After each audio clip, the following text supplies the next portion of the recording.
ጥናቶች እንደሚያሳዩት አንድ የሚደልብ በሬ በየቀኑ የሰውነቱን ክብደት 3% ያክል መብላት አለበት። በዚህ ረገድ የግንዛቤ ክፍተቶች እንዳሉብን ይታወቃል። ስለዚህ በዚህ ቪዲዮ የሚደልቡ በሬዎችን አመጋገብ በተመለከተ ከሚቀርቡ ሀሳቦች ቁም ነገር ጨብጣችሁ እንደምትጠቀሙባቸው አምናለሁ። ሰብስክራይብ፣ ላይክ እና ሼር ማድረግ እንዳይረሳ። ይሄ ይሰበራል። ይሄ ከተሰበረ ሌላ እስከዚህ ድረስ ይውጣል። ያኛን ሱጥ ይሄ በሬ ጨርሷል ማለት ነው።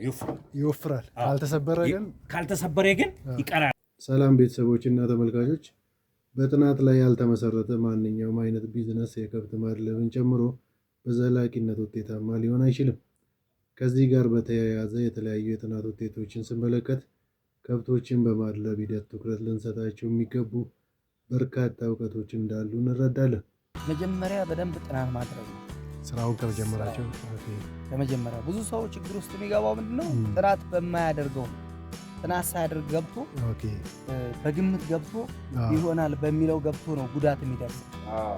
የኢትዮጵያ ዓመታዊ የስጋ የነፍስ ወከፍ ፍጆታ 8 ኪሎ ግራም ሲሆን ከዓለም አቀፍና በማደግ ላይ ከሚገኙ ሀገራት የስጋ የነፍስ ወከፍ ፍጆታ ጋር ሲነጻጸር እጅግ በጣም ዝቅተኛ እንደሆነ አንዳንድ ጥናቶች ያሳያሉ።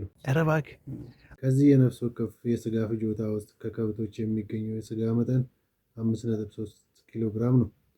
ወራዊ ፍጆታችን 0.5 ኪሎ ግራም ብቻ ነው። የነፍስ ወከፍ የስጋ ፍጆታውን በከተማ እና በገጠር ለይተን ስናየው ደግሞ ከገጠር ይልቅ የከተማው ከፍተኛ ሲሆን የከተማ ዓመታዊ የነፍስ ወከፍ ፍጆታ 11.5 ኪሎ ግራም ሲሆን ወራዊ ፍጆታው ደግሞ 1 ኪሎ ግራም አካባቢ ይሆናል።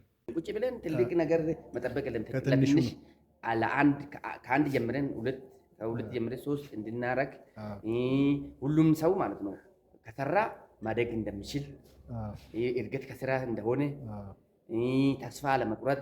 ስለዚህ ይህም ትልቅ የስጋ አቅርቦት ክፍተት ለመሙላት ገና ብዙ መስራት እንዳለብን እንገነዘባለን።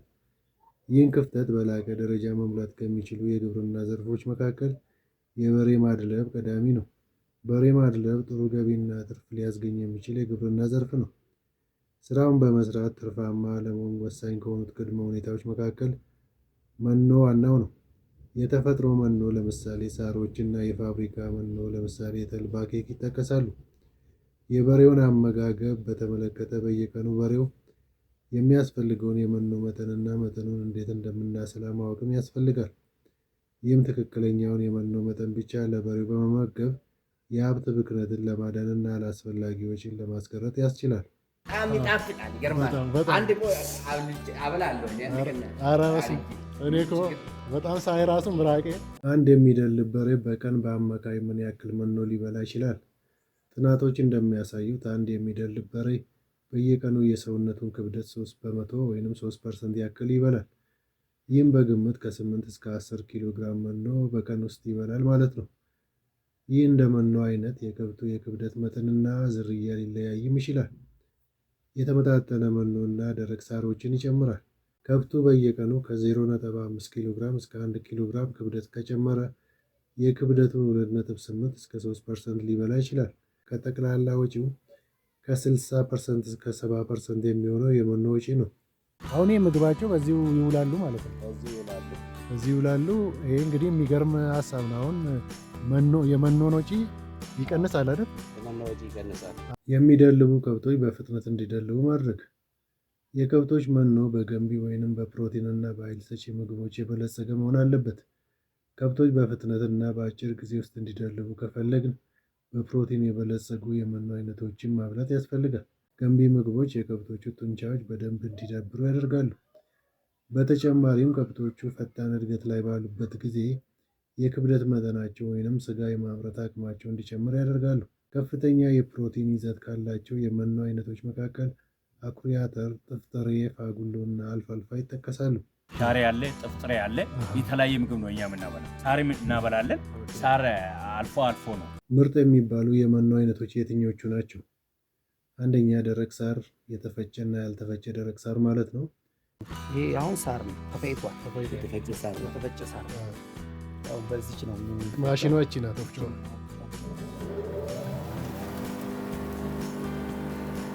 የተፈጨ ደረቅ ሳር ቢሆን ይመረጣል። ምክንያቱም ጨጓራቸው የተፈጨውን ሳር በቀላሉ በማድቀቅ ጤናማ እንዲሆኑ ያስችላቸዋል። በተጨማሪም ምግብ በመፍጨት የሚባክነው ኃይል ወደ ስጋ ወይንም ወደ ወተት ማምረት ይለወጣል ማለት ነው። ሁለተኛ ሳይሌጅ። ሳይሌጅ ማለት በቆሎ እሸት ማሸት እንደጀመረ በአረንጓዴነቱ በማጨድ ፈጭቶ ለተወሰኑ ወራት ከመሬት በላይ ወይንም ከመሬት በታች በመቅበር እንዲብላላ ከተደረገ በኋላ እየተቆረሰ ለከብቶቹ ይሰጣቸዋል። ሶስተኛ የበቆሎ ፍሬ። አራተኛ ጥፍጥሬና ፋጉሎ ናቸው። ይሄ ሳይሌጅ ነው። ሳይሌጅ ወሳኝ ነው። አዎ ሻሬ ምግባቸው አለ። አሁን በሬ የሚያፍር ምግብ አለ። የመላመጃ ጊዜ ግምት ውስጥ ማስገባት ያስፈልጋል። የሚደልቡ ከብቶች ከሌላ ቦታ ተገዝተው አዲስ ወደ መጡበት አካባቢ ነባራዊ ሁኔታ ለምሳሌ ከአየር ጸባይ ጋር እስከሚለማመዱ ድረስ ብዙ መኖ እንዲመገቡ አይመከርም። ቀስ በቀስ እየተለማመዱ እንዲሄዱ ማድረግ ይገባል። ስለዚህ ስንጀምር ከብቱ ወይንም በሬው በቀን ውስጥ 3 ኪሎ ግራም መኖ እንዲበላ ቢደረግ ጥሩ ይሆናል። እንደ በሬው ዝርያና መጠን ትልቅ፣ መካከለኛ ወይንም አነስተኛ ሊሆን ይችላል። በሬው የሚመገበው የመኖ መጠን በቀን እየጨመረ ይሄዳል። ለምሳሌ ከ10 እስከ 13 ኪሎ ግራም ሊያድግ ይችላል። በፊት ይጣል የነበረውን የላሞቹን ተረፈ ምግብ ከነሱ የሚተርፈውን ነው የሚያበላቸው። የሚገርም አስተሳሰብ ነው። የሚደልቡ በሬዎችን የሰውነት ክብደት እንዴት ማስላት እንችላለን? የበሬውን ግምታዊ ክብደት ለማወቅ 2 መሰረታዊ መረጃዎችን ማግኘት መቻል አለብን። የመጀመሪያው የበሬው የደረት ዙር ነው የሚባለው። ሁለተኛው ደግሞ የበሬው የሰውነቱ ቁመት ማለት ነው።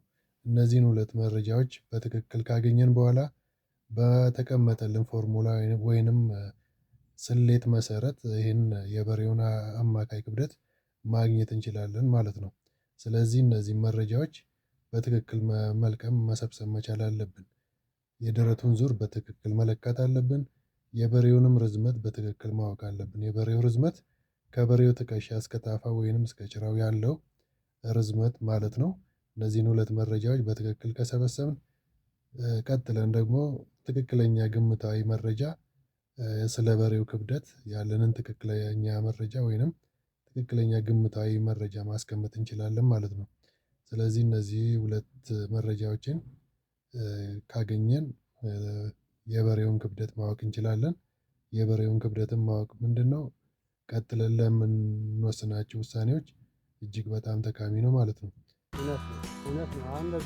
በተሰበሰቡት መረጃዎች መሰረት የበሬውን ክብደት ማስላት እንጀምራለን። ስሌቱም እንደሚከተለው ይቀመጣል። የበሬው ክብደት እኩል ይሆናል የደረት ዙር ሲባዛ ርዝመት ወይንም ቁመት ሲካፈል ለ300 ነው። 300 እንግዲህ የኮንስታንት የሚባለው ነው። በጥናት የተገኘ ውጤት ነው። ስለዚህ ለዚህ ለ300 እናካፍላለን። የደረት ዙር የተባለውን 2 ጊዜ እናባዛለን። ቀጥለን የዚህን ውጤት ደግሞ በርዝመቱ እናባዛና ጠቅላላ የእነዚህን ውጤት ለ300 አካፍለን እናገኛለን። ለምሳሌ የአንድ በሬ የደረቱ ዙር 70 ኢንች ቢሆን ቁመቱ ደግሞ 78 ኢንች ቢሆን የበሬው ክብደት ምን ያክል ይሆናል ብለን ብንጠየቅ፣ ይህን እንግዲህ ምንድነው የተሰጠን 2 መረጃ አለ እዚህ ጋር። አንደኛው የደረቱ ዙር 70 ኢንች ነው። ሁለተኛው የበሬው ቁመት ደግሞ 78 ኢንች ነው። ስለዚህ ቀጥለን በዚህ መልኩ ነው የምናሰላው ማለት ነው። 70 ሲባዛ በ70 ሲባዛ በ78 ሲካፈል ለ300 እናደርጋለን። ይህም የሚመጣው 1274 ፓውንድ ይሆናል ማለት ነው። ስለዚህ በሬው 1274 ፓውንድ ይመዝናል።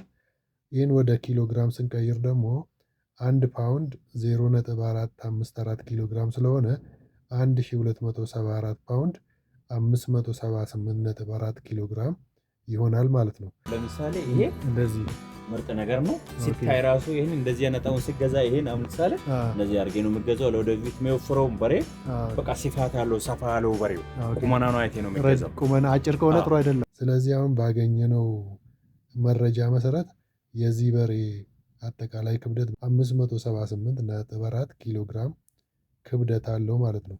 ስለዚህ በዚህ መልኩ በቀላሉ የበሬውን ክብደት ማወቅ እንችላለን። የበሬውን ክብደት ማወቃችን ምንድነው ጠቀሜታው ብለን ከተነሳን፣ ቀጥለን ለምሳሌ ለዚህ በሬ ምን አይነት ምግብ መመገብ አለብን፣ ምን አይነት መኖ ማብላት አለብን፣ እንክብካቤ ውስጥ ምን ይመስላል፣ የቤቱም ስፋትና ጥበትና የመሳሰሉትን ቀጥሎ የሚመጡ ውሳኔዎችንም ለመወሰን ያስችላል። ስፔሻሊ መኖውን ትኩረት አድርጎ ጥሩ ውሳኔ ለመወሰን ያስችለናል፣ ክብደቱን ባወቅን ቁጥር ማለት ነው። ስለዚህ ክብደቱን በዚህ መልኩ አስልተን ልናገኝ እንችላለን ማለት ነው። እንግዲህ ሁለት ነገሮች ናቸው እዚህ ጋር በጥንቃቄ መታየት ያለባቸው። ምን ኦኬ፣ አንደኛው የበሬው የደረት ዙር የሚባለው ነው። ይህም ትክክለኛ መረጃ መልቀም አለብን በዚህ ላይ። ሁለተኛው ደግሞ የበሬው ርዝመቱ ማለት ነው፣ ከትከሻው ጀምሮ እስከ ታፋ ወይንም እስከ ጭራው አካባቢ ያለው ርቀት ማለት ነው። ስለዚህ እነዚህን መረጃዎች ካገኘን በተቀመጠልን ስሌት መሰረት የበሬውን አማካይ ክብደት ማወቅ እንችላለን ማለት ነው። እስቲ እሱን አሳይ። አዲስ እውቀት ስለሆነ ለምሳሌ ይሄ ይሰበራል። ሰብስክራይብ፣ ላይክ እና ሼር ማድረግ እንዳይረሳ። አመሰግናለሁ።